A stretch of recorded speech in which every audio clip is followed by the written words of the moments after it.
Let's look beyond just the South Korea summit with North Korea. At the end of May or in early June, according to President Donald Trump, he too will be meeting with Kim Jong-un. And in pursuing that meeting, the Trump administration has taken a very unconventional approach, and no one knows quite what to expect. That's right. Many analysts agree, though, that the success of the Inter-Korean summit tomorrow will be a great deal of influence on it. Kwon Jang-ho brings us their take on the matter. When South Korea's National Security Advisor visited the White House in early March, few anticipated what would happen next. He expressed his eagerness to meet President Trump as soon as possible. President Trump appreciated the briefing and said he would meet Kim Jong-un by May. When Donald Trump suddenly accepted Kim Jong-un's invitation to meet, Washington was caught off guard. Although there's been some time to digest this move, opinions and hopes for the U.S. North Korea summit remain mixed. Trump's seemingly unilateral decision to hold talks as soon as possible has turned the traditional order of diplomacy upside down. The extensive negotiations that normally take place before the leaders meet has been cut short. There is very little that I think those of us who have been in the world of diplomacy would call normal about the upcoming meeting. I find it hard to believe they can go very far down the road.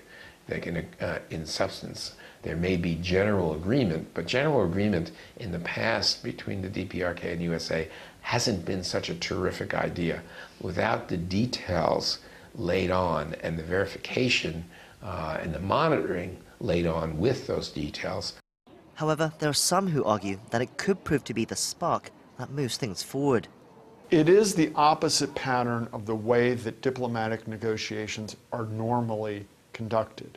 However, there is a tradition, especially in Asia, of sort of the big men getting together, having a cup of tea, sort of sorting things out and leaving the details to their subordinates. That's what I see from these two individuals.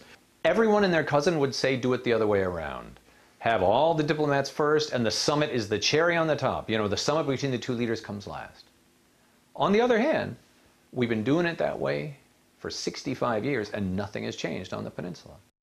For a successful meeting, experts agree that South Korea has a crucial role to play in its own summit with the North.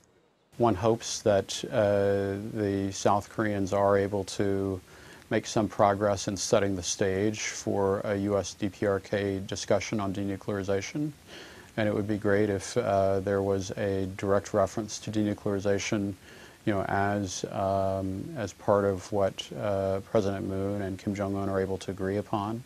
The inter-Korean process is and needs to be central if we're going to get someplace. One of the things that I actually find most significant and hopefully encouraging about what's going on now is that the Republic of Korea has played such an important role as a catalyst and as a shaper.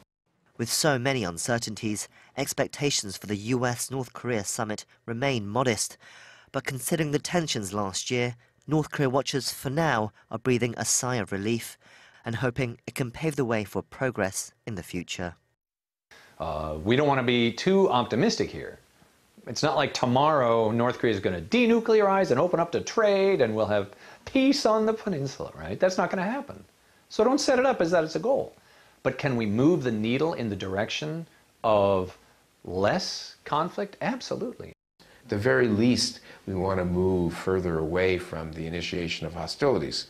If we can get through these two summits, we can get an improvement in the atmosphere and start a process, we would be doing very well. Kwon Jang-ho, Arirang News, Washington, D.C.